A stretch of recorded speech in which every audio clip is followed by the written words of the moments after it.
Good evening to all my readers and listeners. This is Karen Hunt at Break Free Media. I'm very happy to have for you another Break Free Monday with a discourse that I was thinking about, talking about ever since I wrote my last piece about the Turning Point USA conference, where it was distressing to me to see so many lies that were being told, just blatant, outright lies being promoted on that stage.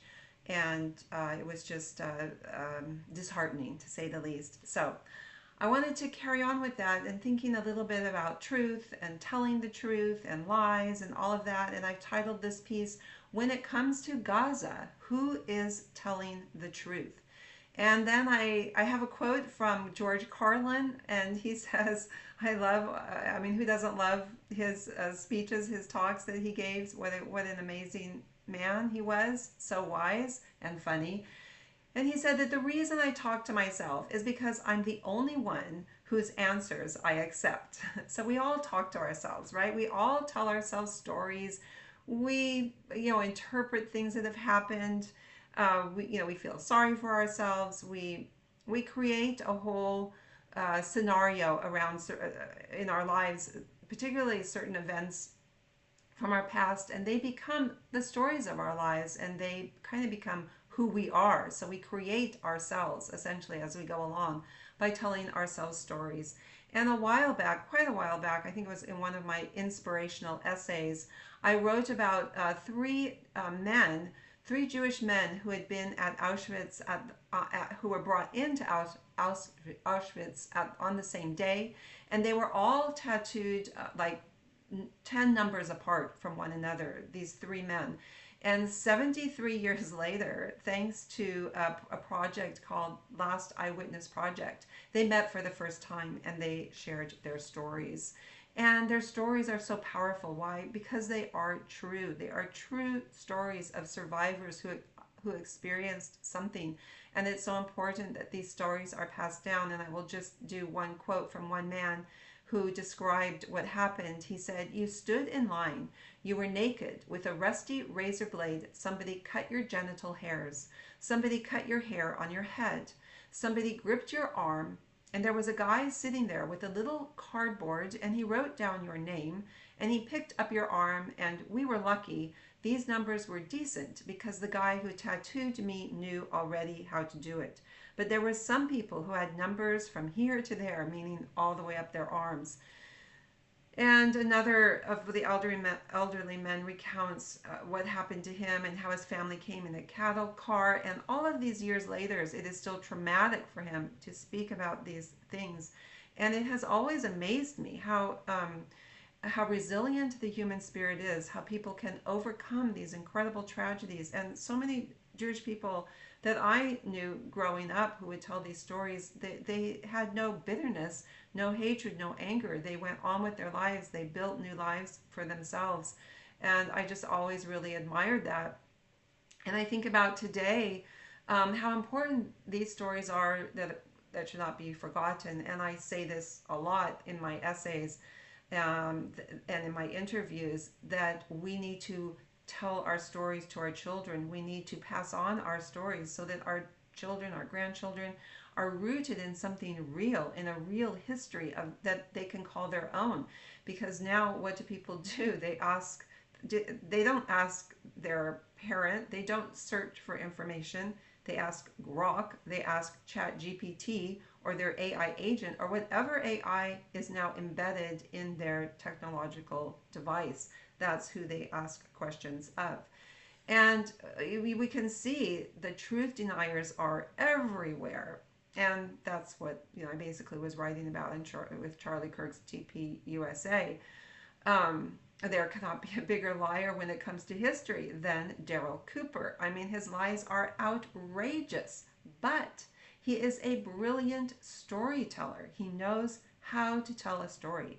And people, probably hundreds of thousands of people, who do not have the attention span of a gnat when it comes to being on the internet, will sit and listen to his stories that go on for hours. And he goes into a lot of depth. And some of his stories are quite good, but his stories, about World War II and Hitler and Churchill and then the history of Israel are just completely, I mean, outrageous. That I don't think there is one single reputable historian who would agree with what he says, and yet this is what is being pushed constantly in conservative circles.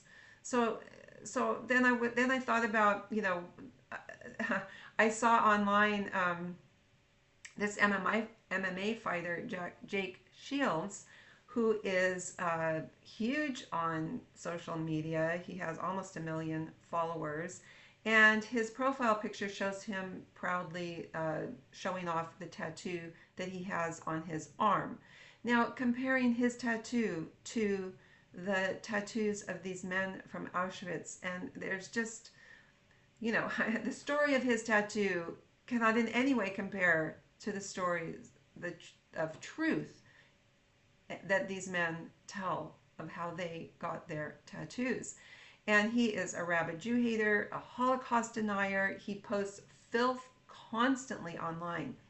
Not anything, not a story about truth or integrity, but just filth against Jews, constant propaganda. And, I think about these elderly men. I don't know. Maybe they are gone already. These people are leaving us with these stories. And who are we left with? It cannot be people like Jake Shields. We have to continue these stories, and we have to also tell our own stories that will counteract against the lies that are out there. So what is the truth of Gaza? And the propaganda, you can see it everywhere in the media. It is just intensifying against Israel, especially since it started with this distribution of food, since this partnership between the United States and Israel took the control away from Hamas to distribute food and aid inside of Gaza. It cannot be allowed that Israel or the United States in partnership can be perceived by anyone as doing anything good. They cannot be perceived as bringing aid or certainly doing a better job than Hamas ever did at distributing aid inside of Gaza. So there has to be this constant propaganda, and the stories are relentless. The latest one is that 67 Palestinians waiting for aid, just regular citizens, mind you, regular innocent people, were shot dead by the IDF. They were just presumably standing there waiting for aid, and the IDF just took out their guns and mowed them down. And of course, as always, this news comes directly from Hamas. It does not come from Israel. It comes from Hamas. Doesn't have a great history of telling the truth, but that's what is promoted in all of the news media everywhere. And according to the IDF then responds that thousands of Gazans had gathered in northern Gaza, and that the soldiers fired on them to remove an immediate threat to the forces. Now, what that threat was, we do not know. But it certainly is not in the best interest of Israel to just start shooting indiscriminately innocent people who are standing in line to receive aid. Why would they do that? It makes no sense. You always have to look at who benefits from this kind of propaganda. Certainly not Israel, but Hamas, yes. And also other factors within Gaza now that are rising up to attack Hamas and to challenge Hamas's authority. So the IDF also said that they did a preliminary review, and that the reported number of casualties does not align with the information that they have. Now, in the end, we have no way of knowing at this point in the middle of a war how many have died in Gaza. And of course, I mean, I don't know a single person, left, right, whatever, who thinks that killing babies or women or innocent people is a good thing. But it's pushed upon us that, oh yes, the other side, they all think that it's okay to do that. I don't know anyone who thinks that that's a good thing. Every life is precious. This is what, people, I mean, this is what people believe. But when you're in a situation, in a war situation, your perspective of things changes very, very dramatically. So one of the things that seems suspicious to me about all of this is that where has Hamas gone? Suddenly, there's nothing more about Hamas fighters. It's basically now the IDF and the aid organization fighting the Gaza Humanitarian Foundation, the GHF, fighting against civilians. That is what we have, what we are told is basically now going on in Gaza. And I mean, certainly humanitarian aid workers are not, attacking civilians, but this is also what is being said. Now, Hamas no longer controls the aid being distributed, so of course they have to create chaos. Again, they cannot allow this to succeed. They do not care about their own people. They do not care how many civilians get caught in the crossfire. The more, the better for Hamas. For Israel, the more civilians who die, the worse it is for them. It's not good for Israel for that to happen. So I wouldn't be surprised if, when it comes to sort of outbreaks or struggles or these types of uprisings, that Hamas is somehow behind it. All right, Hamas is somehow initiating these attacks embedded within civilians, perhaps, or just basically attacking, dressed as civilians as well. So, I mean, this has always been their strategy, and there's no reason to think that that strategy has changed now. The Gaza Humanitarian Foundation has, of course, denied any involvement in any of these massacres that we are hearing about. They report, we're deeply saddened by the reports, and like most violent incidents, this incident is not linked to GHF, despite what is falsely implied by Al Jazeera, and we know where Al Jazeera comes from, which is Qatar. All right, so this is the news that is being propelled across the world, news coming from Qatar. They say that the Humanitarian Aid Foundation says that the entire aid system is under immense strain. We hope reporters will cover these incidents with the same scrutiny GHF receives. All right, cover the incidents, because they are scrutinizing GHF with a fine-tooth comb in ways that I'm sure has never happened in the history of warfare, right? Because understanding the full picture is essential to protecting civilians and improving aid delivery. So what is the full picture? And what they don't report on, or what they don't want people to know about, is the ongoing war between powerful clans in Gaza and this struggle. I wrote a little bit about it previously, but I want to, embellish it now for you here. There are a number of clans, powerful clans, and they see that, Hamas has weakened. And so there is a huge struggle inside of Gaza between these clans for, to gain power. I mean, imagine you are an aid worker or an IDF soldier. You are going into this tinderbox. It takes the courage of a lion to enter this place where where so many are now fighting amongst themselves to gain power. Now, I know about the power a bit, not in the way it's going on in Gaza, certainly, but of clans and families from living in Luxor. There are 5 families, predominantly 5 families, going back hundreds, maybe 1,000 years in Gaza, in Luxor, who control everything. And these families are they're basically the mafia of the West Bank of Luxor. And, so this is the same situation that's going on in Gaza now. I mean, it's the same situation as in a big city like Los Angeles. And when I started Inside Out Writers, the creative writing program for incarcerated youth, I used to go to some very, well, what I would say, dangerous parts of Los Angeles, where you have gangs controlling neighborhoods, and you can step from one street to the next street and you're in enemy territory, if you live in these neighborhoods. And there's this gang warfare going on. I don't think it's I don't I'm not up on the situation currently, but certainly this has been going on, and it's devastating to these neighborhoods, to the ordinary citizens. They are kind of forced to join these gangs in order to get protection, basically. So let's look at just one of these gangs, clans in Gaza, to show a little bit of the complexity of the situation, and that is the Dogmash gang. I keep saying gang because I'm thinking about Los Angeles, but they are a clan, a family, and they are considered one of the largest families in the Gaza Strip, and most of its members reside in the Al Sabra area neighborhood of Gaza, and they are affiliated both with Hamas, Fatah, and other Palestinian factions.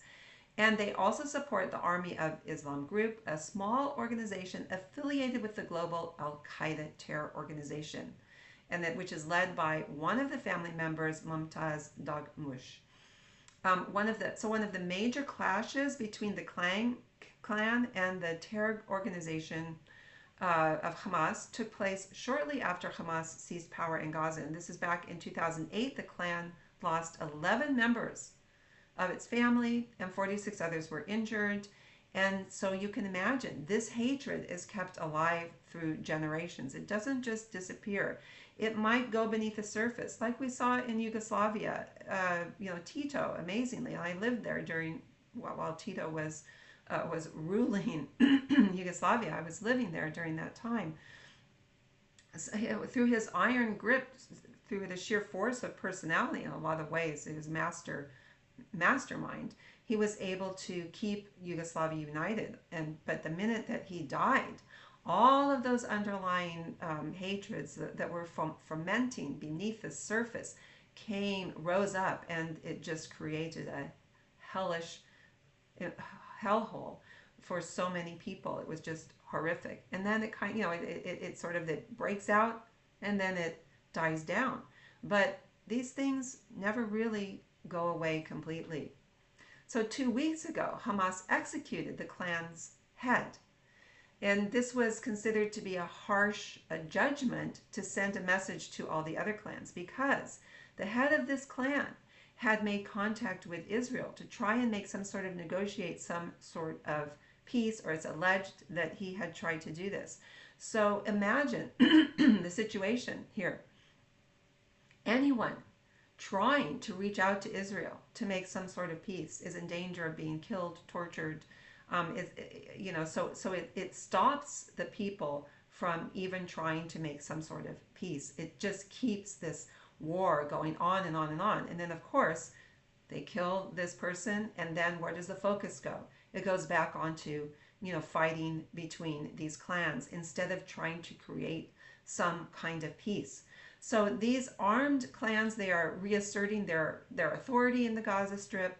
They're challenging Hamas's authority, and particularly in areas where the IDF is conducting operations and Hamas has lost control. And this is, from resources from senior IDF officials to Walla. They are reporting on this. And sources have told Saudi-owned site Al-Hadath that Hamas has lost security control over Gaza Strip, adding that we've got thieves and gangs that are seizing aid, looting homes, and terrorizing the residents. Excuse me.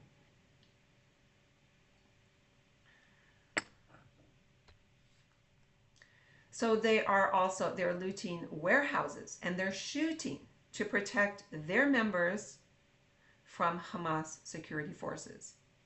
So now you have a sort of another picture of what's actually going on and what the IDF and these aid workers are dealing with. They don't even know all the time what's in front of them. There could be something that that's completely outside of their of what they realize is going on, and suddenly something can break out, fire, gunshots, fighting, and they have to respond to it. But again, everything must be blamed on Israel, on the IDF, because Israel cannot be allowed to have any success. They don't care. These leaders inside of Gaza do not care about their own people. The more of them that die, the better, as long as Israel and the United States looks bad. So, how do you correct that?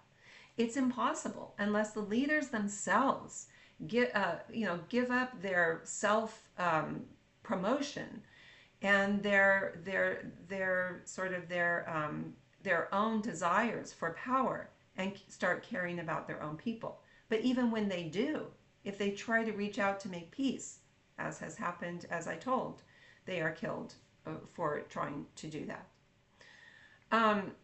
So I lived in that kind of world for 3 years, where you have these families and these clans that control everything. And I'm writing about that in my book, but I can tell one little part of the story. When my dear friend Gita, we were there during COVID. All the foreigners had left. There were foreign women that lived there, but they were married to these local men. They were very much under the domineering control of these men. I was not married to anyone. Gita was not married to anyone, and so she wanted to get out of there. Finally, she'd been living there for like 6 years. Often, well, in the winters, she would go there. She was an artist, and she would go there to paint. And so she decided she wanted to sell her villa. She's one of the very few who actually did own her villa, and I get into why in the book, but I won't get into all of that now.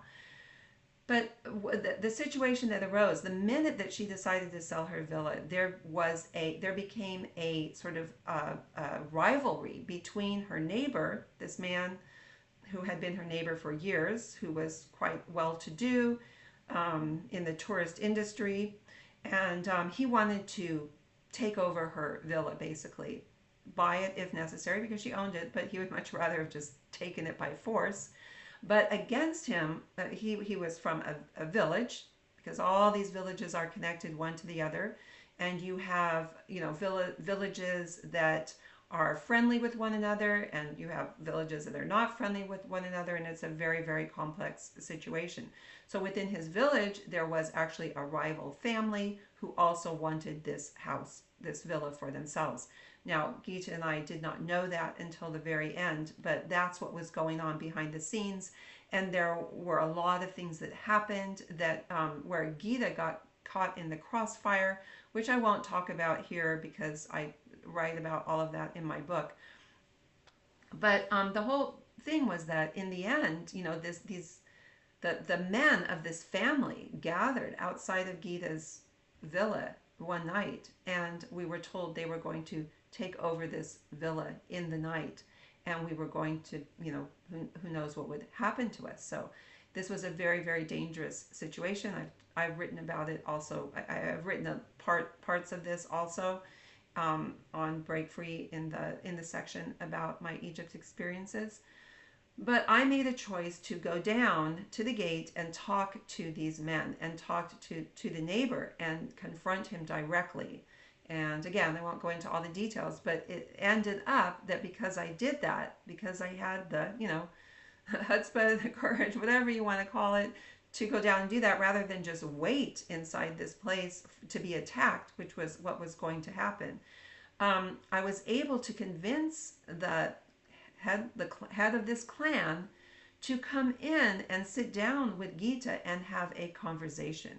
So he came in on his own, and we went upstairs out onto the terrace. Gita made some tea. They sat and they talked, and he went through this whole big thing of all his grievances against Gita over the years, and she had to listen to his grievances as they drank tea.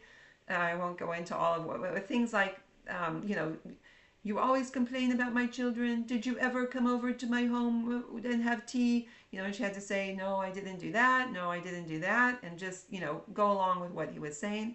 And then eventually, when he had exhausted all of his grievances, she was able to respond to him and, say some things that were, that she objected to as well. Like, well, your children at 11 o'clock at night, they're still outside screaming and playing, and I can't sleep. It was like things like that.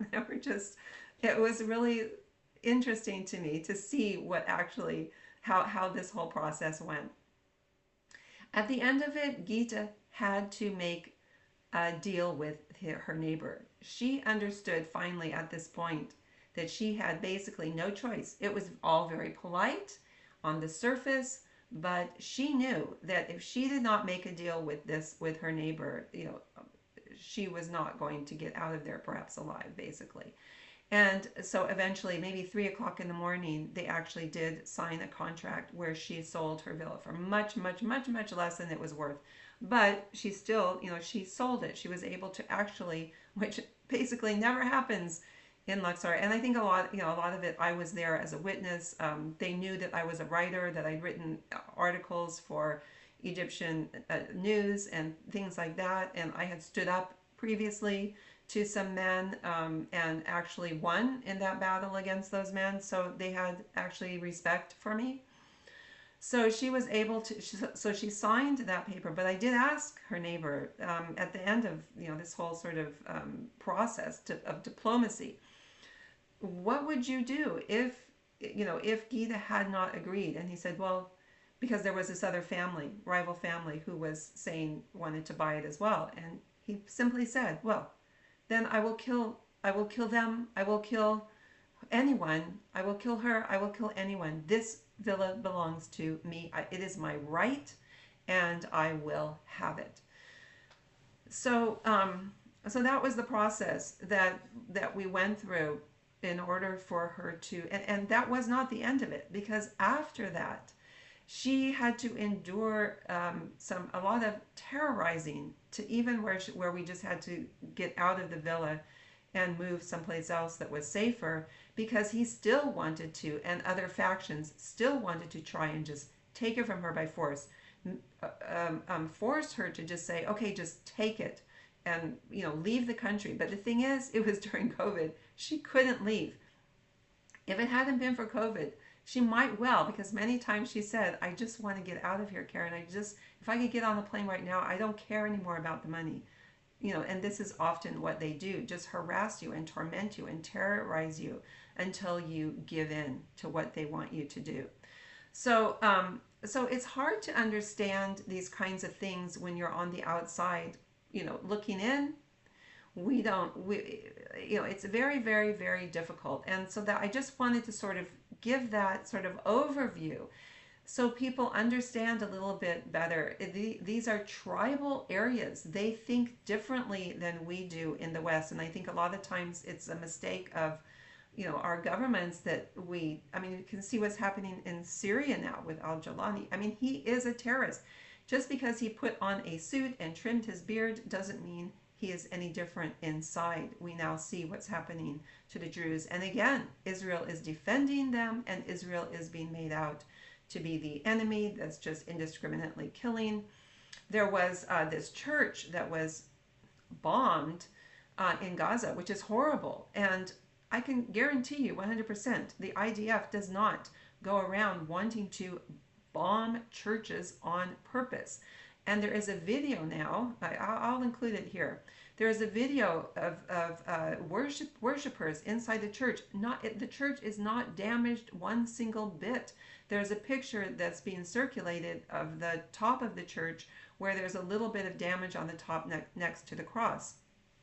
3 people tragically died. And this is a war, and this is what happens. But,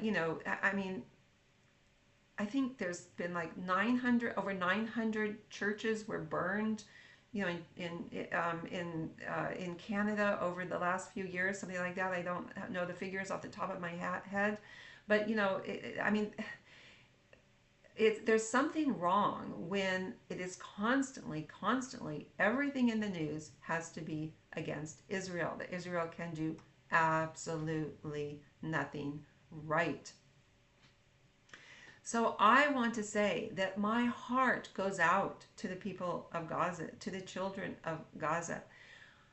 I'm not one of those people that says, oh, every single person in Gaza is Hamas.